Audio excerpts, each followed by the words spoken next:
China wants to decide what the democratic world thinks about the communist nation. Over recent years, the Chinese Communist Party has run a massive campaign to influence public opinion and media coverage about China in democratic countries across the world.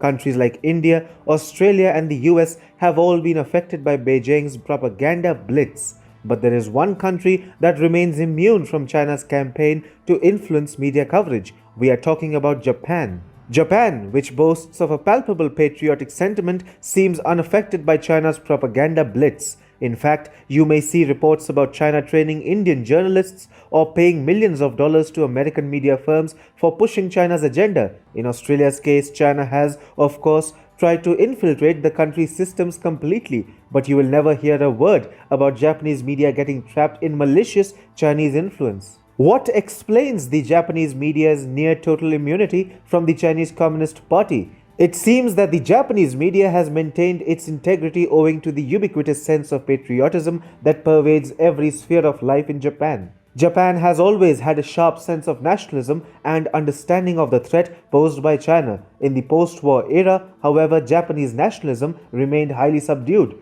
An average Japanese was always proud of how his nation rebuilt itself after the Second World War. However, post-war pacifism ensured that an average Japanese never expressed it in so many words. Even if you take a look at Japanese media houses, you will never see a very expressive sense of patriotism. Nonetheless, the latent patriotism in Japan is all pervasive and influences even its media houses. But over the past 1 decade or so, Japanese nationalism has started rising all over again. The new wave of nationalism in Japan is particularly attributable to former Prime Minister Shinzo Abe's efforts to move his country away from the pacifist era, which is becoming somewhat anachronistic. There is a new wave of nationalism in Japan, and interestingly, this new sense of Japanese nationalism is at loggerheads with Chinese belligerence. In 2012, for instance, hundreds of Japanese citizens streamed into Tokyo's shopping district's Shibuya. They protested in front of the Chinese embassy in a rare show of Japanese patriotism. The liberal Western media has tried to vilify the rise of Japanese nationalism,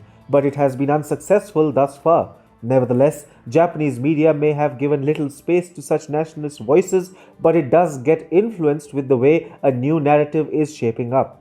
And then, the anti-China character of Abe's Japanese nationalism seems to have influenced Japan's media deeply, and it continues to guide media opinion in Japan even after Abe's retirement from active politics. Today, Japanese media is giving maximum coverage to how Tokyo is preparing itself against the Chinese military strength, or for that matter, how the Japanese military forces look to protect the Senkaku Islands against an intrusive Chinese People's Liberation Army. The strong sense of Japanese nationalism, whether subdued or manifest, has therefore kept Japan's media insulated from Chinese influence. Today, China is influencing mainstream and social media in every part of the free world, but Japan stands as a proud exception.